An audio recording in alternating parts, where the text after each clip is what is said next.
Trawling നിരോധനം ഇന്ന് അർദ്ധരാത്രി മുതൽ തുടങ്ങും. ജൂലൈ 31 അവസാനിക്കും. വറുതിയുടെ കാലം കണക്കിലെടുത്ത് മത്സ്യത്തൊഴിലാളികൾക്ക് സർക്കാർ സഹായവും പ്രഖ്യാപിച്ചിട്ടുണ്ട്. 52 ദിവസം നീണ്ടു നിൽക്കുന്ന ട്രോളിംഗ് നിരോധനം.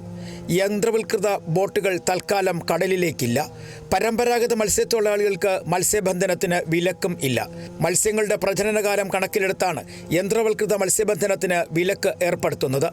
ചെറിയ കണ്ണികളുള്ള വലകൾ ഉപയോഗിച്ച് മീൻ പിടിക്കുന്നത് ചെറു മത്സ്യങ്ങൾക്ക് പോലും ഭീഷണിയാകും എന്ന പഠന റിപ്പോർട്ടിന്റെ അടിസ്ഥാനത്തിലാണ് കേരള തീരത്ത് വിലക്ക് ഏർപ്പെടുത്തുന്നത്. ഈ ട്രോളിംഗ് നിരോധനം എന്ന് പറയുന്ന സംഭവം ശാസ്ത്രീയമായി ഇവർ പറയുന്നത് ഈ ടൈം കൊഞ്ച് മുട്ടയിടുന്നു എന്നാണ് പറയുന്നത്. ഇപ്പോൾ എന്തായാലും കിട്ടേണ്ട ടൈമാണ് ഈ നിരോധനം യഥാർത്ഥത്തിൽ വെക്കുന്നത്. പിന്നെ ബോട്ടുകാർക്ക് ഇപ്പോൾ ഡീസലിൻ്റെ വില കൂടിക്കൊണ്ടിരിക്കുന്നു. ഒരു വണ്ടിക്ക് അടിക്കുന്ന ഡീസലല്ല ഒരു ബോട്ടുകാരൻ അടിക്കുന്നത്. 1000 ഡീസൽ 1500 ഡീസലൊക്കെ അടിച്ചാണ് 2 ദിവസം വലിക്കാൻ പോകുന്നത്.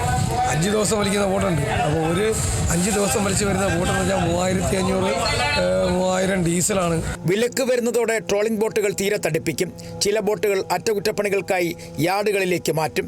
മൺസൂൺ ട്രോളിംഗ് നിരോധനം അശാസ്ത്രീയമെന്നാണ് ബോട്ടുടമകൾ പറയുന്നത്. പഠനം ഇനിയും വേണം.